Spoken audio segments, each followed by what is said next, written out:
Hey, Shalom, Lord in Christ. This is the Israelite School of Universal and Practical Knowledge under Commanding General Yohanan. And we have been called to teach the so-called blacks, so-called Hispanics, and so-called Native American people that we are the lost sheep of the house of Israel. And with teaching our people that does come with a lot of responsibility. In addition to that, there are a lot of those out there that will give you false information and have you listening to men rather than listening to God. And the Lord says he has spoken by the mouth of his prophets. I'm paraphrasing. But as we know, or if you don't know, the wicked have inherited the earth. So you're going to have authorities on things that say certain things in their lives. And it actually causes you to break the law and further be removed away from God. And that's the reason why blacks, Hispanics, and Native Americans, we are in a state of decay from back to when we were in Egypt, all the way up until now. Well, we're going to get into that class in a moment.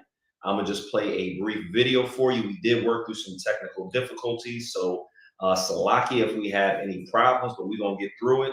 And I appreciate y'all, joining the class. We'll be right back with you after this, after these couple of videos. I'm going to keep it 50-50 straight.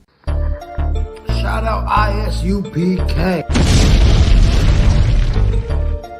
Let's go ahead. His watchmen are blind. His watchmen are what? Blind. His watchmen are what? Blind. That's what need to be. That's what need to be happening. There need to be more black women loving their husbands. Religion, if you serve any religion, you're serving another God. The word religlia is the Latin word that means to separate or divide. That's the root word of the word religion. Now, if you serve any religion that's not in the Bible, you're serving another God. There's no religion in the Bible. It's that nonsense. And that's why he raising up his priests and prophets here in the ISUPK. Shout out ISUPK. Classes all week, 7, 5, 9 p.m. The brothers dropping that knowledge. Get in class. No excuses. Don't see no motherfucking customer.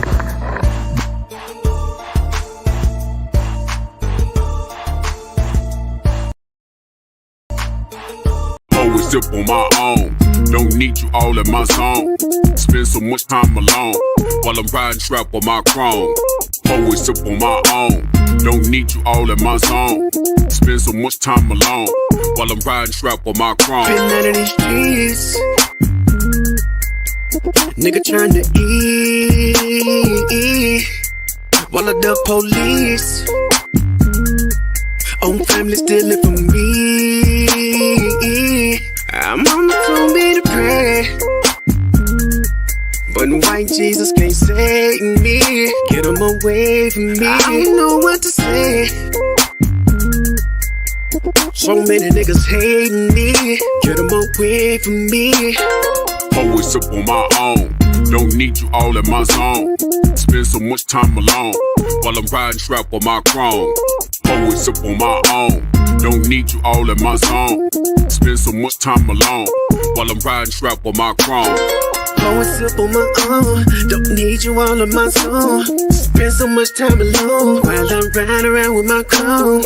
Always sip on my own. Don't need you all in my zone. Spend so much time alone while I'm riding around with my chrome. Trying to keep it on the true side, nigga. Laying low to play it cool now, nigga. Ass niggas on the team, I've been known to get the green ever since I was 2-5, nigga. Coop hanging out the roof, nah, nigga. Cause I ain't stunting on them. Put my whole team on so they ain't wantin'. When niggas doing bad, you know that they be hating on you. Get the hoping that you fall, they be waiting on it. Bullshit get bread from the envy. Best friends get to looking like enemies. When you got it in this bank account empty.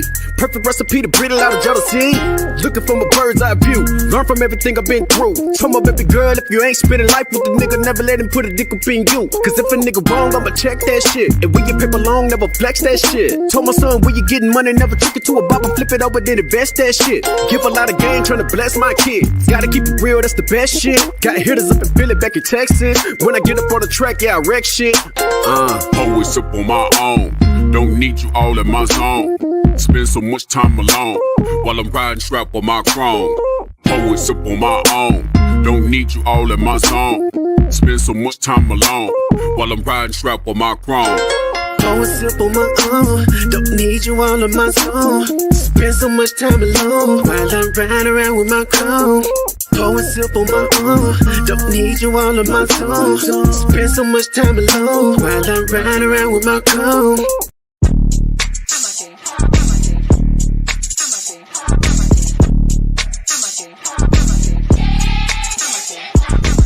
Get down here to class, 1232 North King Street, Wilmington, Delaware. Shalom, Lord in Christ, to my brothers and sisters, man. Y'all need to come down to 1232 North King Street, where the truth resides, man. ISUPK Delaware. We definitely representing doing some big things. Delaware. 202 North DuPont Boulevard That's in right. Smyrna, Delaware. That's right. You know what I mean? Come and be a part of this rising thing that we got going on here in Delaware. I hear everybody claiming that they love the Lord and love God and all that. Well, get in here and show it. You know what I mean? The scriptures say faith without works is dead. So if you ain't doing nothing, your faith is dead. So get up and do something. What you need to do is get your ass up and get in the class. You understand what I'm saying? You ain't doing nothing else. You're sitting home wasting time. Everything is going on around you, and you don't know how to compartmentalize these things. You understand? I'm on my way to class right now, like you should be. You know what I'm saying? Class don't stop for nothing.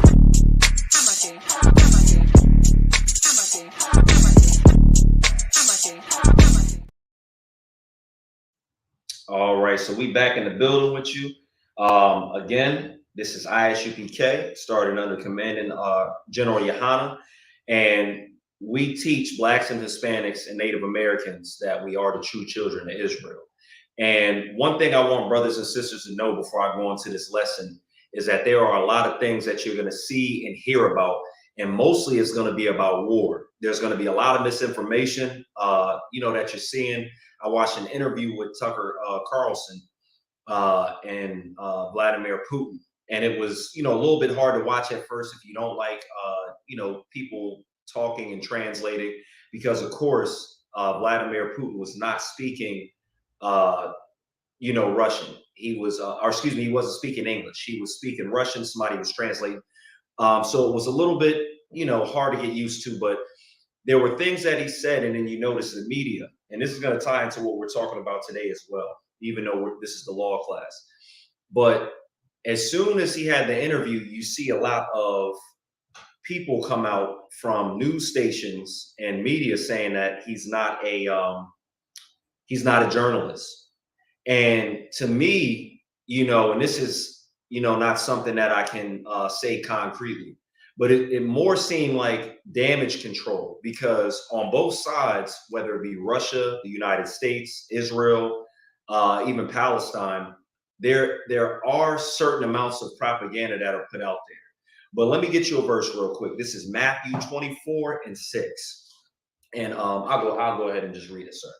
But this says, "And ye shall hear of wars and rumors of war." So for quite some time now, this has been a big thing with war in Palestine and Israel, war with Ukraine and Russia. And you'll notice the amount of money that's being spent.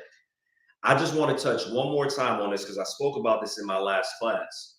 Black people, you are never going to get just due from this oppressor. Do not go up against your brothers, the North American Indians and the Hispanics, because they're fleeing a country that the United States has destabilized. Now, I'm not going to go too far into that, but I went to my last class, which is about 14 days ago. Look that class up. I go into some information about that, but the death toll and everything that's happening, to switch subjects before we move on, is getting high. So you're going to see people doing crazy things, but don't have a spirit of fear. You need to have the patience and the faith of the saints that the Lord talks about. So Matthew 24:6 says, "And ye shall hear of wars and rumors of war. See that ye be not troubled." So don't be troubled about this stuff. There was an Air Force member named Aaron Bushnell who recently unalived himself by setting himself on fire at the Israeli embassy. That was an article that I recently read. That person was troubled about what's going on. He felt convicted about the atrocities that are happening to other people. We need to be honed in and holding steadfast to the atrocities that are happening to our people. Because this, Caucasian, oppressor felt bad about what our military has to do, what the United States military has to do with the unaliving of over 25,000 Palestinians, that man set himself on fire, and that causes death. But this says, see that ye be not troubled. We are not to set ourselves on fire. We are not to have the spirit of fear. For all these things must come to pass, but the end is not yet. These wars, these rumors of war, and even worse things are going to happen. Right now, if you look around, you have people that are sick. They can't even identify the sickness. The Lord gives us a time, a grace period to get ready. People are calling it different things. The 100-day cough, you ask a doctor about it, they may or may not know. You can test yourself for COVID. You can test yourself for, different things. It may not show up, but a lot of people are talking about being sick. But we need to hold steadfast to what the Lord says. Be not troubled. All right, that's all I wanted to say about that particular topic. This is the law class, and we'll be talking about marriage and other things, surrounding that topic. So one of the things that I notice is when it comes to many of the things in life, instead of listening to the laws of God that govern us, we listen to what every other man has to say about it, especially when they're rich. If a rich man says something about anything, if it's Steve Harvey, if it's who else has something to say about marriage, Oprah Winfrey, anybody, we'll listen to them. We'll let the fact that they have money dictate on how we perceive them and what they're saying, and that shouldn't be the case, especially when we can look at their track record and see that they, these different quote unquote gurus have been married, divorced, or never been in a successful relationship, let alone them being in a conventional, United States American marriage. So if I could get Matthew 15, 8 through 9, because what we like to do is we like to go to a church and we like to, say we're going to stand before God and give vows and do all these, traditional things that we see. But we have to look into it and say, am I doing what is according to the scriptures or according to God? Or am I doing what a man said? Is this a tradition to where a man made this up? Is this something to where it doesn't need to be done because it's just not of the Lord and it's a tradition of, some heathen nation that made this up? So, Salakia, whenever you're ready. Come. Matthew chapter 15 and verse 8. This people draweth nigh unto me with their mouth. So we talk about loving the Lord. We talk about we want to get married. We don't want to sin anymore. We talk about all these things. But read. And honor me with their lips, but their heart is far from me. Our hearts and our minds are far from the Lord in these churches, in these communities that we have. We're not actually honoring the Lord when it says honoring him with our lips. We're talking a big game. We're saying one thing and doing another. What do they say? Walk it how you talk it. That's a song right there that I brought up before in my lessons. There's other things where people say, well, put your money where your mouth is. Because talking a big game and doing nothing about it, that's sucker activity. Right. That's something that a man or a woman of God should not do. If you say that you love the Lord, then follow his commandments. Listen to what he has to say. Read the scriptures. Go to a priest and a prophet that actually knows the Bible. Not one that's going to give you misinformation. And then that preacher can't even hold a marriage, or he's giving you information that utterly destroys your marriage. Continue. Verse 9. But in vain they do worship me, teaching for doctrines the commandments of men. Thank you.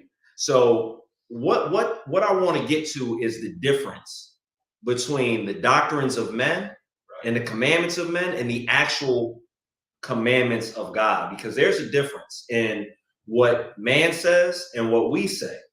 So if I could get Mark 7 and 9, and I'm gonna go over something real quick.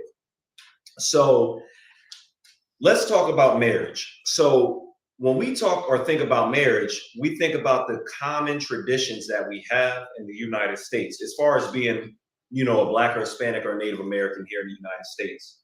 And one of the things with marriage is what? An engagement ring. And then you have wedding cake and all these things. But let me read you some things about these traditions that, you know, are different and counterproductive, costly, and go against what the scriptures actually say, because the scriptures are going to go into what you should and should not do. So let me go ahead and pull up an article real quick. And while I do that, can you read that other verse? Mark chapter 7 and verse 9. And he said unto them, full well ye reject the commandment of God. So rejecting the commandment of God, you would sleep with a woman, throw her away, sleep with a woman, throw her away, or a woman sleep with different men and then decide to go before God at some church that doesn't have God in it and let the United States government decide the terms of your marriage, when that has nothing to do with marriage in the Bible, let alone throwing away somebody after you sleep with them. Because what we'll find out is sex is actually marriage. When a marriage is actually consummated, that's when a man and a woman come together, and that seals that bond. Exactly. It shouldn't be a man sleeping with another man's wife, right, or a woman that, you know, that's married on the other end sleeping, you know, with a man. What it should be is a period of courting each other to see if you guys want to be together for Salakia forever, right, not forever, but until death do you part, as they say. And then you get together, because that person might not be the one that you want to live with for the rest of your life. All that soulmate stuff, love at first sight, you might want to check it. That could just be your hormones kicking up and getting you into some trouble. That's it. Continue. Comment. That ye may keep your own tradition. That's the wow. So let's talk about these traditions of men. So the ring, which is one of the biggest things that you can imagine, that ring costs people upwards of $5,000 to $10,000, depending on who you are. And then you have rich people that go ahead and spend an even more amount of money.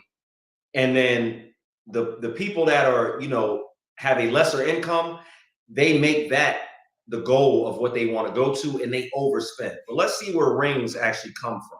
Absolutely. So this is from Discover Magazine. It says the ancient history of wedding rings. The history of wedding rings go back to ancient Egypt and Rome. So one of the things I've noticed with reading certain articles when it comes to different traditions is it ties back to Greece and Rome, some of the most disgusting and terrible places that we lived when we were in captivity. Exactly. So Alexander the Greek, right, he had traditions that are still till this day that he did. Yeah. And then you have during the Roman captivity, we keep these traditions. And guess where most of the time where they get these traditions from? They get it from Egypt, another disgusting place that this country is compared to, spiritual Egypt. So the history of wedding rings goes back to ancient Egypt and Rome. You're not going to find wedding rings in the Bible. Right? That's not something that you're going to find. So when you're spending anywhere from $5,000 to $50,000 on something, you got that from the tradition of a man, and it doesn't benefit you. You're probably just spoiling that woman, and chances are, since the divorce rates are so high, you spend all this money on your wedding. You spend it with people who don't have brotherhood and sisterhood. Those people, after you get divorced, you don't even talk to after a certain amount of time. So those pictures that you look over when you hired that expensive photographer, you're going to see people that you no longer even associate yourself with. That wedding ring that you purchased is going to be somewhere else, and you can't get your money back for it, because Zales and Gordons, whoever else, they're overcharging it. And as Kahash said, the woman who you married that ends up divorcing you, she's probably gonna pawn the ring. All right, so let me go ahead and just read a little bit of this so we can get back to it. So it says, marking an engagement or the big wedding day itself with a ring is part and parcel of many cultures today. But you may be surprised to learn that wearing the ring on the fourth finger of the left hand is a tradition dating back at least 8,000 years. Its practice, though, to stem from thought to stem from the belief that a vein ran from the finger all the way to the heart, the vena amoris.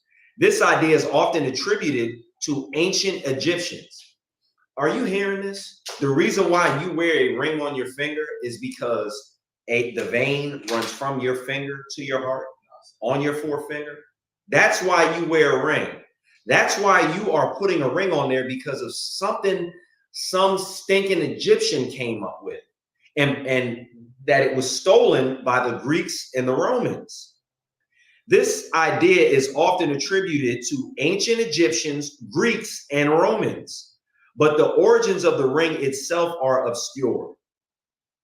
All right, so let me go ahead and get something for y'all. Let's go to, let me see. Since we talked about Egypt, Salakia, let me go ahead and get something for y'all. Salakia, one moment.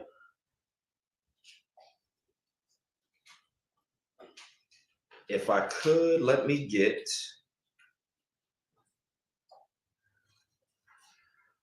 Leviticus 20 and 23. 20 and 23. Salaki. Since we talked about Egypt, I'll get Leviticus 18 and 3 first. 18 and 3, Salaki for that.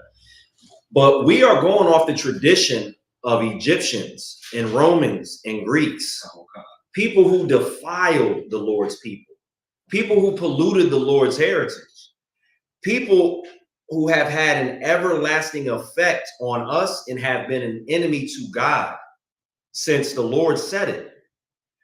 We need not to hold fast to these traditions of men, because these men are nothing. They're a drop in the bucket, as it is written. They mean absolutely nothing to the Lord in the grand scheme of things. The spit that's flying out of my mouth as I'm talking to you is worth more than these nations outside of Israel are to God. Leviticus 18 and 3, Baba Kashar. Khan. Leviticus chapter 18 and verse 3. After the doings of the land of Egypt, wherein ye dwell, shall you not do. So Salaki, if I could, wearing the ring on the fourth hand, or Salaki on the left finger of the fourth hand of the tradition, dates back at least 1,000 years. This idea is often attributed to ancient Egyptians. Can I get that again from the top? After the doings of the land of Egypt, wherein ye dwell, shall ye not do. The Lord will have time, for you in grace, but you need to decide who are you going to serve. Because right now, you're giving reverence to the Egyptians. You're giving reference to the Romans, to the Greeks, but not God. A people who I said has helped destroy you, and who their children plague you and oppress you till this very day. Continue. And after the doings of the land of Canaan, whither I bring you, shall ye not do, neither shall you walk in their ordinances. We shouldn't keep their ordinances. Like I said, these are the precepts of men, but God has laws, statutes, and commandments for us to follow. Exactly. We should follow those. Those are way better than wearing a ring on your finger because you think that represents the vein that goes to your heart and a whole bunch of hoopla that doesn't make sense. You're going to get a divorce. The people who you are around at your wedding are not going to be there for you. Your woman is going to read magazines and have her head twisted up, and she's going to want to be an alpha woman. Damn. And she's going to cause problems in that household. And either you're going to bow before her and let her be an alpha woman, or you guys are going to bump heads. Let me get another tradition from weddings. And this one is crazy because I see this till this day. If you watch videos, I used to when I see these videos, I'm like, why? Where did they get this from? Why would they do that? And doing a little bit of research, I see now why they do it and what they're doing. Let me see. Did I send it to myself? If I didn't, I'll just get it from the other article because it's a small thing that you guys can look up. I normally try to get a like a stone cold, like decent, what is it called? Stone Cold. I'm missing a word right now, but I normally try to get a good source, a good source to look at.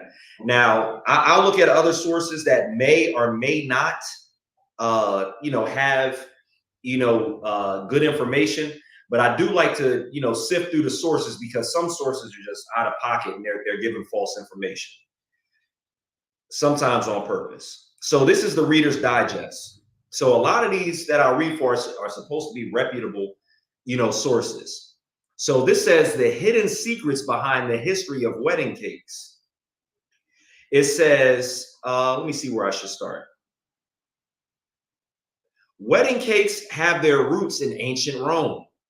When marriage ceremonies ended with a scone like wheat or barley cake broken over the bride's head for luck and fertility. These wedding cakes are coming from Rome, Kaash. Exactly. And have you ever seen these videos where they're smashing the cake in each other's face? Yeah. That's what this reminds me of. They are breaking this cake in Rome, in ancient Rome, over the bride's head for good luck. So we're carrying these types of traditions over till this day, whether they be from Greece, whether they be from Rome, whether they be from ancient Egypt. And it's something we shouldn't do. What's that first verse that we read? 18:3. Let me get Matthew 15:8 one more time before I move on. Because these are all traditions of men. The wedding ring, the cake, and it means nothing. You go to the state and you ask for a marriage license as if this oppressor knows what's best for you when it comes to the person that you're supposed to spend the rest of your life with. And they know nothing. Because if they did know anything, they would have helped curb the amount of divorces that are taking place in this country. People are getting divorced at a rate of 50% of marriages by some sources. There's other sources that say less people are actually getting traditionally married. Because at the end of the day, when you have a man and a woman and they're volatile, sometimes they don't want to go before some state official, right, and get a license, because at the end of the day, they feel like they're going to be locked into something that they don't even want to be in for the rest of their life. And that's actually tragic, to sit there and just give your body to somebody and hold more important things that mean nothing than that decision right there. So, Laki, if I can get that verse one more time. No problem. Matthew 15:8. These people draw nigh to me with their mouth and honor me with their lips, but their heart is far from me. But in vain they do worship me, teaching for doctrines the commandments of men. Wedding cakes. Commandments of men. Wedding rings. Commandments of men. Going before somebody to get married. Commandments of men. You don't need a license to get married, people. You need to do what God said for you to do, not what men said to do. Because the last time I checked, the wicked inherited the earth. They told you that January 1st was the new year, when the new year is coming up in April, like the Bible says, or around that time, the month of Abib, where that's when the new year starts. And that reminded me, because that's around the time people normally have their wedding celebrations during the spring. I don't see a lot of weddings happening January 1st. It doesn't even make sense to start at that time. Let me get Daniel 7:25. We believe whatever this devil says because they have been given power over us.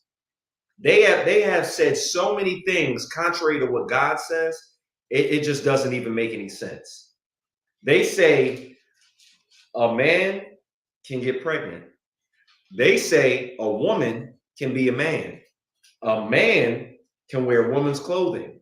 They say a woman can just be free with her body because that will give her some type of liberal freedom to where she will be just exonerated of all just responsibility and heaviness. When in actuality, you're going to find out who actually helped to turn a woman's mind to this type of thought. Come. This is Daniel. Daniel chapter 7 and verse 25. And he shall speak great words against the Most High. So these oppressors, this devil, the devil that the Bible speaks of, which is the people that are ruling right now, it says, and he shall speak great words against the Most High. You ever heard the term, oh, you talking big-ish, right? That's what these people are doing. The Most High said around springtime is the beginning of the year. The oppressor says, no, it's in January. The Most High said, eating pork is an abomination to you. They said, oh, you can eat pork because Christ died so you can sin. Those are great words against the Most High. Right. Saying that a man can only have one wife is speaking great words against the Most High. Great. Saying that a woman can be unhappy and leave her man is speaking great words against the Most High. Because the scriptures say something completely different than what your pastor is saying, right? What these gurus are saying, and everybody else who has not an ounce of wisdom in their body. Can I get that again from the top, Salaki? Yes, sir. Daniel 7:25.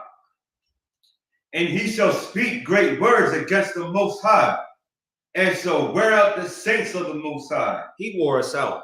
We're to the point to where I can't even ask a sister a serious question about what she means about something without getting into some type of back and forth argument, because we're wore out. We're wore out spiritually, financially, and physically. Because imagine what we've went through slavery, 400 years. We don't own, as Black people, any of the patents for the inventions that we made. So instead of enriching ourselves and passing down generational wealth, you know what we're doing? We're letting these devils raise our children with TV, social media, cartoons, and everything else, while we're putting in 40 to 120 hours a week, not having time for our children, wearing ourselves out to where it's so bad in certain places that Hispanics would flee their country that's been destabilized just to come over here to be ridiculed by their own brothers and sisters and the very people who destabilized their country to get them over here to get slave labor out. We have been completely worn out by the suppressor who has spoken great words against the Most High. Salakia, continue. Khan. And so wear out the saints of the Most High, and think to change times and laws. When you say that the beginning of the year is January instead of when God said it around the springtime, you've changed times. When you say a man can eat pork, a man can lay with a man the way he lays with a woman, and you say that's okay, those are great words against the Most High, and you have changed the laws of God, because you have fools that would actually believe it. Now, some people know they're doing wrong. They're going along with it because it justifies, the wickedness of their hearts and their mind. But others are actually foolish enough to believe you because you run the earth. Continue. Come. And they shall be given into his hand until a time and times and a dividing of time. That's not forever. That's it feels like a very long period of time. A time and a times and a dividing of times, but it's not forever. There's going to be a certain point in time where this oppressor no longer rules the earth, and you went against him, or Salaki, you went against the Most High and stood by him as he spoke these great words against the actual, true, and living God. These people have set laws and made times, but it's not going to be forever. So don't sit here and stand with this devil against God and think that there's going to be no repercussions. Now, I want to play something for you, but let me see if there's anything else I want to touch on before I move on. Let me see. So before we move on, we all have the ability, to have a general consensus on what marriage is, as far as what America says. Marriage with America is this. Normally, a man gets on one knee, says, "Will you marry me?" Does some song and dance, a surprise or something like that.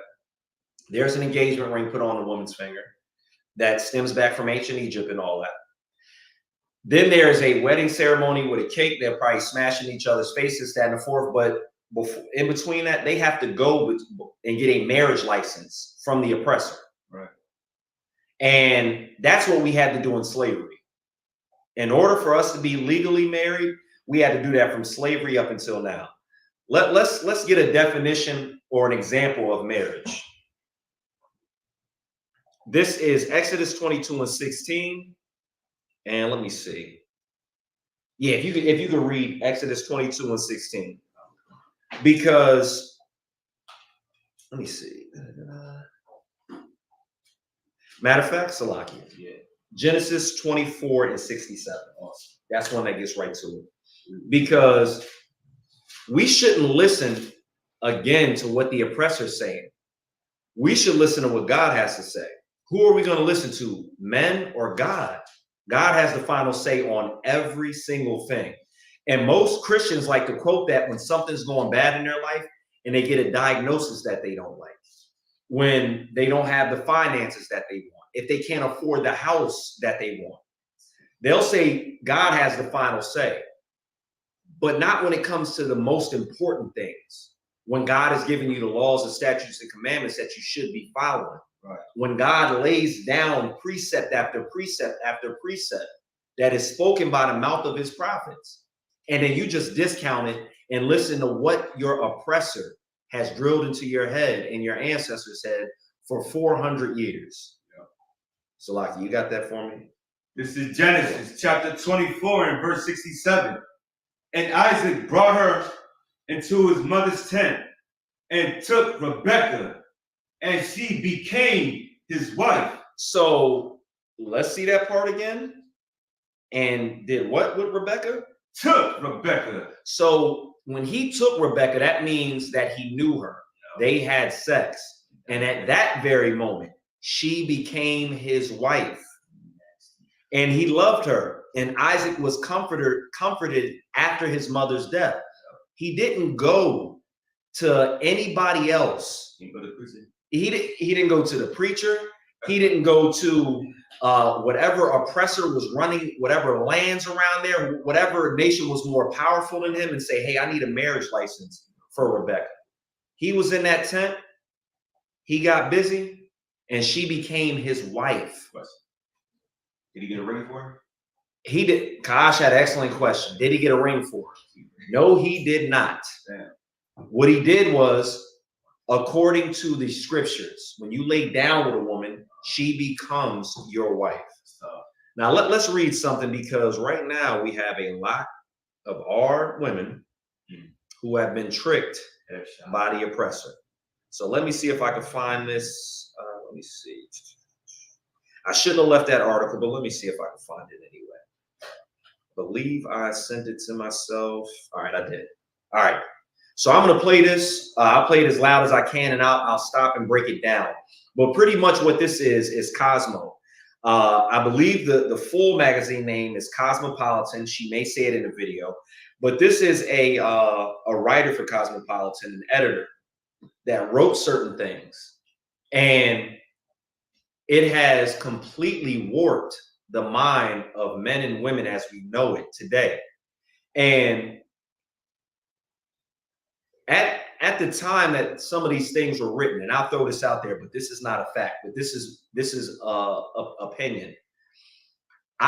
It wouldn't be a far stretch to think that some government agency had a hand in what Cosmopolitan or Cosmo did in this instance, because there was the feminist movement and there was some weird sexual movement going on at the time, and the government did not like it because it was a lot of hippie stuff going on, and they were against the war, and also women wanted to get paid as much as men. Let me go ahead and play this for you. This movement and the sexual revolution were two radically different movements. So she just said the feminist movement and the sexual movement were two radically different movements. The feminist movement was fighting for equal opportunity for women in education and the workforce. The sexual revolution was fighting for all sorts of sexual freedoms. So the sexual movement is fighting for all sort of sexual freedoms. You have the women on one hand who want equal pay because they're saying we have to go to work, we need to make money. Can we get equal pay like men? Sexual movement, they want to do anything under the sun, whether it be with laying with women laying with women, men laying with men. But these are two radically different movements that are taking place around the same time. We pretended that this sexual revolution was a freedom for women. So she's saying that Cosmo pretended that the sexual revolution was freedom for women. The revolution was fighting for all sorts of sexual freedoms. And I accidentally reversed it, but I'll let it play. Pretended that this sexual revolution was a freedom for women.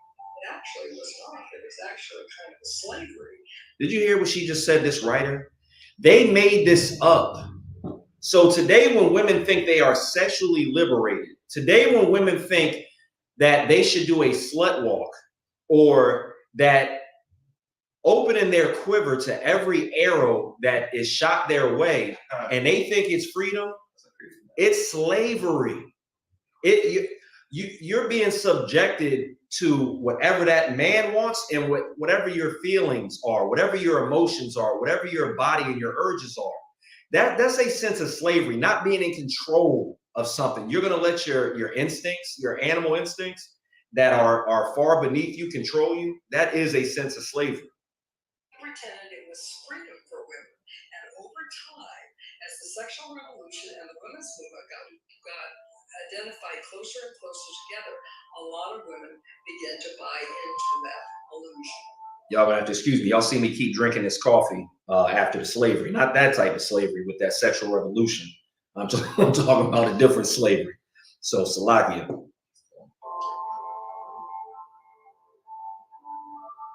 I wrote for Cosmo for about 20 years.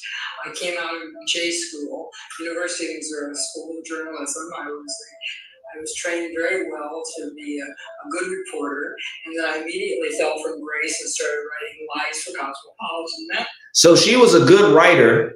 She fell off and says that she started writing lies. She flat out said it. She started writing lies. She's a devil. A devil is a deceiver by definition. This is an oppressor talking about how, and she has a smile on her face. She even leans in and does this in the video. I wish I could show you the video, but we're having some technical difficulties. But she even leans in, and it's damn near like she's proud of what she did. This doesn't sound like a tone of remorse to me. She didn't say, look, I'm sorry for the women that I've destroyed, the marriages that I've prevented, for, lowering the morale and the morality in this country when it comes to men and women being together. Because what self-respecting man is going to want some woman that is willing to let all inhibitions go to the wind and just sleep around with everybody? That's not a good quality to have. A real man with morals does not want that at all. I was fascinated with Cosmo, and I was fascinated with glamour and sophistication. And I always said I didn't want to be a big fish in a small pond. I wanted to be a small fish in a big pond. And Cosmo was, to me, was that big pond. She's enamored with glamour. She's enamored with working for a big corporation, and she wants to be accepted in that. So she literally wrote for Cosmo and lied to women. She just says she took a sexual movement and she took a women's right movement and pretty much stifled it. Women are still talking about now whether the numbers are matching up and however much women get paid. Now, that's not the topic of discussion. We're talking about a woman lying to other women to make money and essentially to sell magazines, sell products, and some lifestyle that doesn't even actually benefit a woman. Cosmo also, and she'll probably get into it because I don't want to play too much of this. I want to get back to the scriptures. But they also presented some lifestyle as if a woman could have the best of both worlds, as if she could work 40, 60 hours, raise a family, and then still be with her husband. If you're working all the time, how does your husband benefit from that? How does your children benefit from that? I understand the man working, but the way the country is run, it's hard for a nuclear family to even spend time because both have to work. Everything's so damn expensive. The kids are running around out of their mind because things are being sold to us at the expense of our morality. I'm gonna play a little bit more. Helen Gurley Brown was the editor of Cosmo. So she mentions an editor. So she was a writer. She's mentioning an editor named Helen Gurley Brown. Helen is another devil that is lying to you women, or has lied and caused thousands of other magazines and publications to come out with more lies. Because this right here is just literally one of the starts. There's probably other magazines who roughly did the same thing, because I doubt it was only Cosmo. But she's one of the people who are the influence on why women are the way they are today. One of. The one that took Cosmo and turned it from a general interest magazine into a sex rag. It's a magazine to help this young woman realize dreams, hopes, ambitions, to help her find a man, keep a man, get him back if he's going, get a new one if he left. Now, everything she said was an absolute lie. Find a man, get a man, keep him. If he leaves, how to get him back. Every single thing she said was an absolute lie, because the first writer that was describing what was happening already told you. Cosmo lied to sell magazines. They lied. Salakia, one more. Shalom. Shalom, Lord of Christ. Salakia, I'm going to call you back. Okay, the water. All right, Lord of Christ. All right, Salakia for that. All right, let me continue. So there's a blurb that pops up on the screen, and it says in the 1970s and 80s, the person that was speaking about, helping women with all their, finding a man, this, that, and the fourth. It says, Sue says Helen Gurley Brown gave her and other writers a rule book on how to make up details, how to lie in their articles and columns. I don't even know how many articles they published about marriage and weddings and relationships, but they were all lies. It continues to say she still has the original rule book today. She's going to read you something from it. Created a list of rules on how to write for Cosmo, and some of those rules included how to make up stories. So here's one of them. Unless you are a recognized authority on the subject, profound statements must be attributed to somebody appropriate, even if the writer has to invent the authority. Here's another one. That's amazing. They would write stories and invent the authority on who was actually speaking to conjure up some expert. It would be if I said 20% of people, can grow an extra foot, says Dr. Rabaki from whatever medical profession. And that's just me making something up right there. That's exactly what they did. Locate some of the buildings, restaurants, nightclubs, parks, streets, as well as entire case histories in cities other than New York, even if you deliberately have to plant them elsewhere. Most writers live in New York. 92% of our readers do not. And I'll just stop right there. So we have to be very careful listening to men and women about what is good for us and what is bad for us. Because at the end of the day, if somebody just wants to sell you a lifestyle so you buy more products, because you're reading a magazine, somebody writes a story about this, that, and the fourth. Companies are paying to put ads in your magazine based off of how many readers they project you have, how many viewers they can get. They're just selling you products, ruining your life. There's something that is a term that's used in business, and it's called responsible growth. And this monster of a nation has never had that.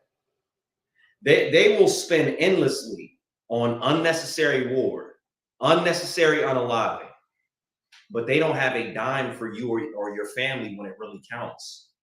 But they have billions and billions for everybody else. If I could get Exodus 22:16, or is that the one we read? No, Exodus 22:16, Bubba Show. And we won't be here too much longer. Let me see. I got it. No sweat. Actually running out of battery on this computer a little bit. No sweat there. All right, come on. Exodus 22:16. And if a man entice a maid that is not betrothed and lie with her, he shall surely endow her to be his wife. So this is not saying the common definition of what sex is. This is saying if he lies with her, she shall be endowed to be his wife. If you look up a dictionary meaning of what fornication or sex is, this, that, and the fourth, it is say people having sex before marriage, but sex is marriage in the Bible. You saw Isaac lay down with Rebekah, and that became his wife. You should listen to the Lord, and you should choose who you lay down with a little bit more carefully. It's not something that you can just take lightly, because men and women, you can end up with a monster in your life. You can end up with a monster in your life. Let me see. Salakia, give me one moment. You know what? I wanted to go a little bit longer. I'm gonna play a quick video to get our technical difficulty ironed out with this computer, because we had to switch computers. Let me see if I can get that for y'all. I'm gonna play a quick video and I'll be right back with y'all. It's recording. Okay. Yo, I'm the Zion one. All Zion one. Yo, I'm the Zion pop. And this is Captain Ariel.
All right. So we try to get that technical difficulty ironed out. I'm gonna go ahead and give a shout out to the chat. I'm gonna get ready to pass the class over to Priest and Officer Ka'ash. We got Kanai, Yahawah, Shalom, Yahawah Shamar, Alatham, Ba'ashem Yahweh Shai. We got Just Art and Paint, Shalom, Most High in Christ is the water for tuning in. We got LB, that's my rib right there, Shalom, Yahawah Shamar, Alatham, Ba'ashem Yahweh Shai. We got King Livingston in the building. I believe that's young man Kev. Yah Ba'ashem Yahweh Shai Barak L'Tham. We got Anah Ba'ath Yahawah. Shalom, Yahawah Shamar Alatham, Ba'ashem Yahweh Shai. That is Rib, wife and property of Wanyala, priest and officer of 5,000, checking in from Austin, Texas. Most High in Christ. All right, so shout out to the chat. What we covered today, before I pass over to class, and Salakia for the technical difficulties. We actually had to use a different computer that does not is not allowing us to charge it right now. But when we are going through these scriptures, or when we are hearkening unto God, we want to remember. In Daniel 7:25, it says, "And he shall speak great words against the Most High, and shall wear out the saints of the Most High, and think to change times and dates and laws." We listened to some devil talk about how she wrote lies for a magazine and how they took two different movements and put them together. How many of our movements have they turned into something else so easily? There was a time where they were saying stay woke, and that meant as a black person, be aware of what's around you and don't do the same ignorant stuff so we can get out of this hell we're in. Now the woke movement has something to do with the lifestyle, that the alternative lifestyle. We have gurus that tell us all these things about marriages, but they are not successful in their marriages. Women, I'm gonna give you, let me see the one I want to give to women. Let me see. Do not divorce your husband, women. Do not. I'm gonna leave you with this one. This is Romans 7:2-3. "For the woman which hath an husband is bound by the law to her husband so long as he liveth." So as long as your husband is alive, if you're married to him, you do not divorce that man. You pick that, you make sure, because you got the choice, sis, to have a courtship with a man to see if you want to be with him for the rest of your life. It continues. "But if the husband be dead, she is loosed from the law of her husband. So until he dies," to reconfirm that. "So then if while her husband liveth, she be married to another man, she shall be called an adulteress." Don't be with this man, leave him, and then go with another man just because the pastor said it was okay. That's not the way this works. So, all right, y'all. I appreciate everybody who logged in with us. We're going to go ahead and wrap up this class. I'm going to go ahead and pass it over to Priest and Officer Ka'ash. Yeah, I'll turn this way. Is it? Where's the? I'll just turn it for you. This is the ISUPK security announcement. That's the rules for new brother and sister. When a new brother or sister comes into the school, they are off limits for 6 months. They're to be saluted only. They're here to learn and set themselves of the world. If they need transportation, the teacher will arrange it. After 6 months, if a brother or sister has an interest in a particular person, they're to seek counsel from the heads. Taj, which is a commandment. Numbers 18-21. Malachi 3:8-10. Ma'asherah, which means a tenth in Hebrew. 10% of every penny of any increase the Lord gives you. A priest fund is a free-will offering from the priest. It's not mandatory. Whatever amount you would like to give. Upcoming holy convocations. It is the Passover will be our next month, April 18th.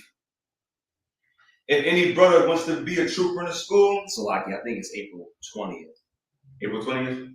I'll check that for you. But yeah, April. I think. Salakia. No. Passover, April 20th. If any brother wants to be a trooper in the school, he's to start wearing black boots, shirt, pants, headband, and scarf. And with that, men of Israel, a mizum, which means the sand. Men of Israel, a mizum Shabbat, a mizum, Barak, Yahweh Hashem, Yahweh Shabbat, Yas Matzah, hands down, Sar, face the sisters. We'll give it to sisters a courtesy salute. Sisters, a mizum. Men of Israel, mizum Shabbat, a mizum, Barak, Shalom, Yahweh, Shamar, Alatham, Hashem, Yahweh, the water of money. Dismissed.